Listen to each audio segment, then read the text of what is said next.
to Newsfirst, Prime Time Sunrise. Today is January 15, 2014, a public holiday for many of us at home, and of course the middle of the month already. I'm Katrina Chang. Welcome to our Breakfast Primetime News. But before we go to our stories in detail, let's start off with a look at your headlines. Discussions held in India to resolve Indo-Lanka fishermen issue. Vijit Vijayamuni says that the farmer has lost the right to seeds. Egyptians vote on new constitution in coastal city of Alexandria.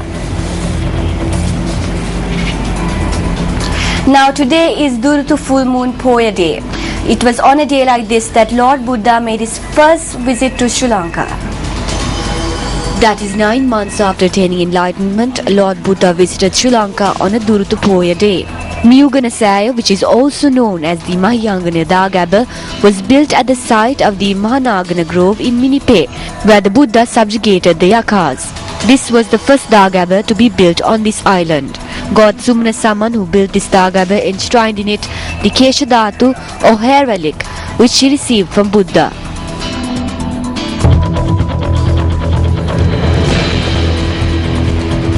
Yesterday was the last day of the Duruttu Perahara of the Kalaniya Rajamahavihara. The Duruttu Perahara of the Kalaniya Vihara started parading the streets at the auspicious time of 8:30 last night.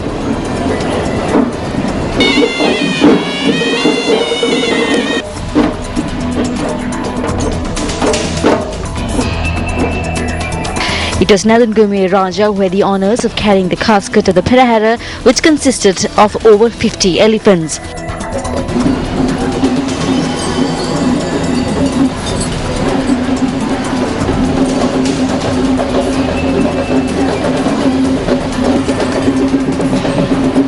Meanwhile, over 40 dance troops took part in the Perahara.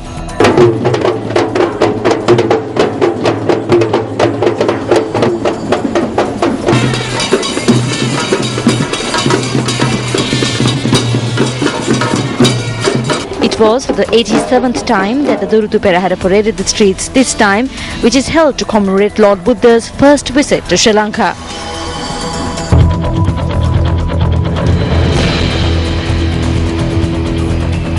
A discussion between representatives of both India and Sri Lanka will be held in New Delhi, India, over the brewing Indo-Lanka fishermen issue.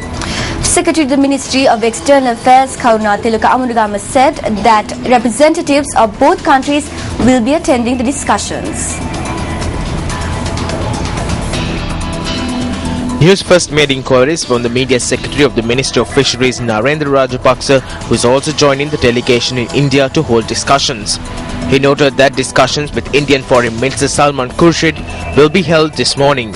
He added that several representatives along with Minister Rajat Senaratne left the island yesterday to take part in these discussions in New Delhi.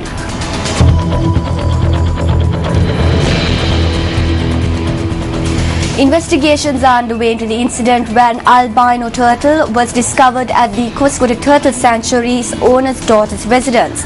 To find out more about the incident, we now have a spokesperson, SSP Ajit Rohana, with us. Good morning to you, SSP Ajit Rohana.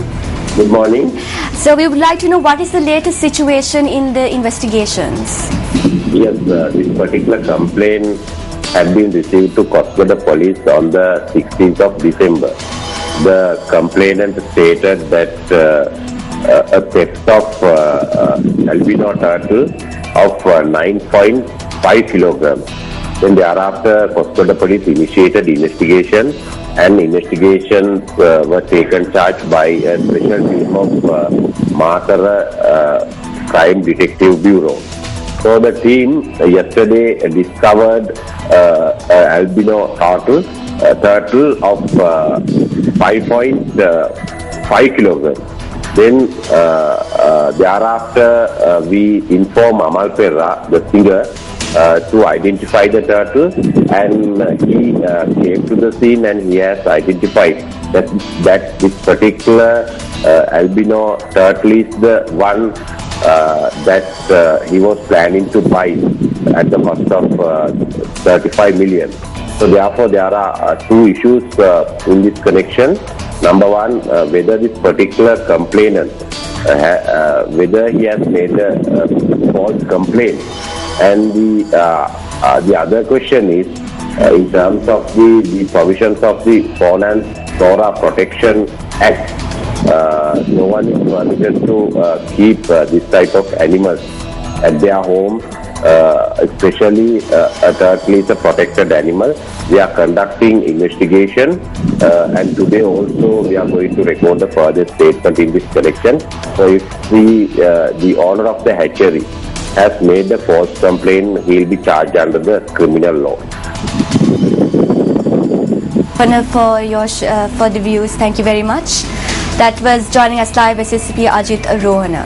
Now taking a look at more stories this morning, Minister of Wildlife and Conservation Vijay Muni Soiza attended an event held in Simbalandua yesterday.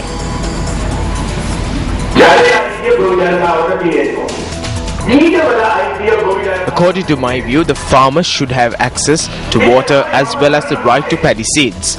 The public too should have the right for this. Today, we do not have the ownership for the seeds.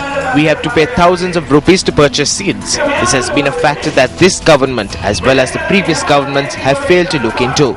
We have over 500 varieties of paddy seeds, but most of it is lost now.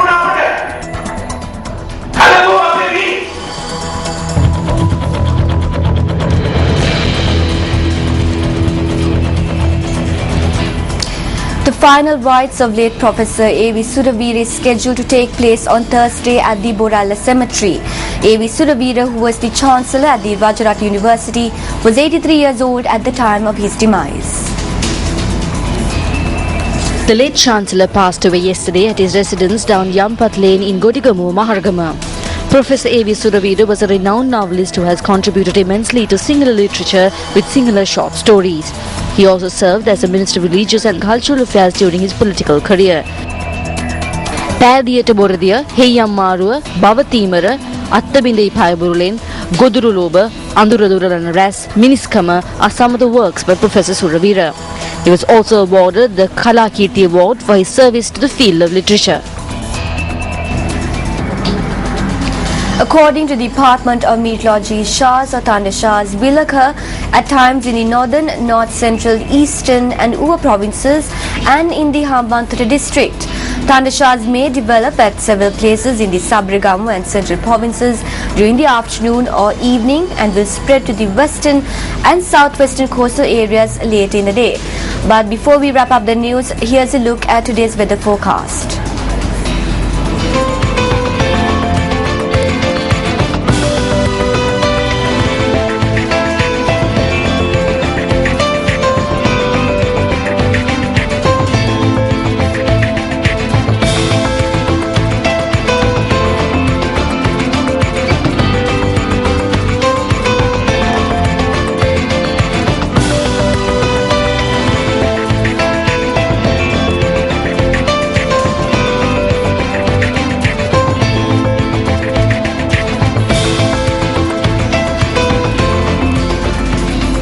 Well, we come to conclusion of our Primetime Sunrise Bulletin.